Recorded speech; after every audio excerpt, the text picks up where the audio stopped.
שימו לב, רכב עיריית ירושלים עומד, חונה, הגיע לצרכיו האישיים, חונה כבר זה יותר משעה וחצי על מדרכה, כמעט 4 גלגלים על המדרכה, חוסם את הרחוב במקום זה שבו אני קיבלתי דוח 500 שקל, וזה הדוחות שניתנים פה על בסיס יום יום.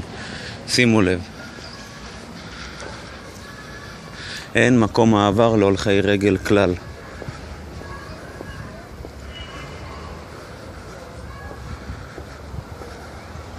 צמוד לברזל, ילדים שעוברים צריכים לרדת לכביש.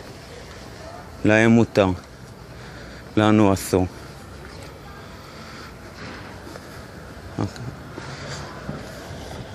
המראות מקופלים, הרכב עומד ככה.